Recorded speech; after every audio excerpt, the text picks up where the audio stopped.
continue on, and we want to select the Parquet format.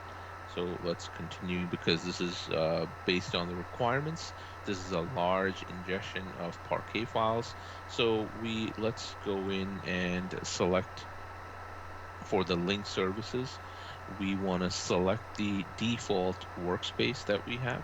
So we can actually, our data lake that we have.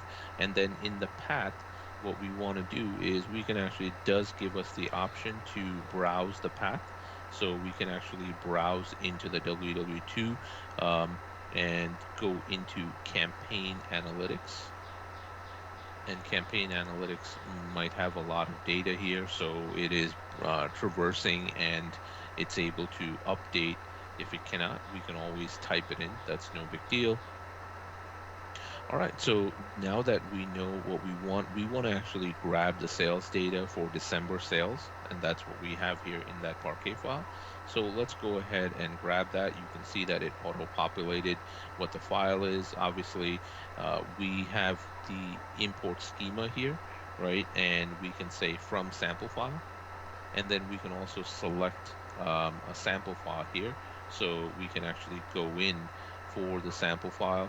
Um, we need to get a sample file here. So we can actually get the sample file that we need and put it in here. So let's go ahead and browse here.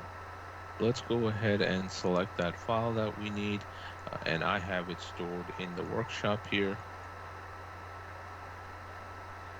And then click OK here. Right, so we can click OK. And now what we need to do is define the sink. So for the sink, we have to define a new sink. This is going to be Synapse, which is our sink. So we can just search for Synapse. Oops. And this is it right here, which says Azure Synapse.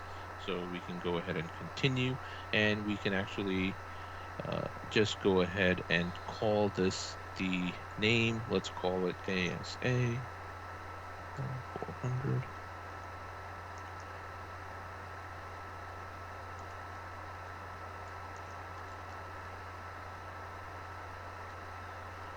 Link service. We want to be able to leverage the right link service, and we know that it is import O1, which has the right connections.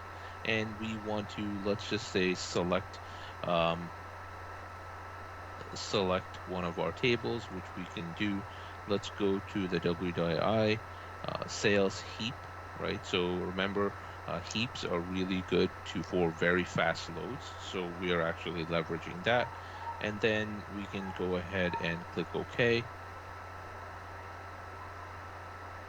And it's going to, there we go. So now we're actually bringing in the sync. What we want to do is we want to leverage the copy method, which is one of the cool things that gives us the copy statement, provides a very flexible and efficient way to have high throughput ingestion.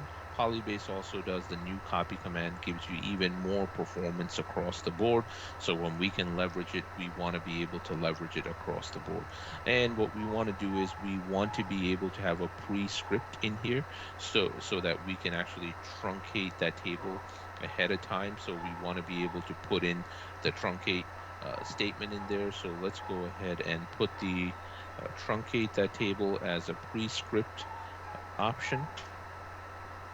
And then let's go to the mappings. And what we can do is import the schema. And when we click on the import schema, we can see, let it import, just give it a second. So after we import the schema, you can see that the mapping, right under mapping, it shows it. So let's go in and make sure um, we have the right stuff here. So that's listed, and you can see that it says transaction ID may not exist.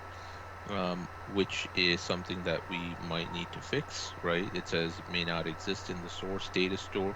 Please import a schema to get the column list. So that is something that we will have to fix. And let's also look at the transaction date.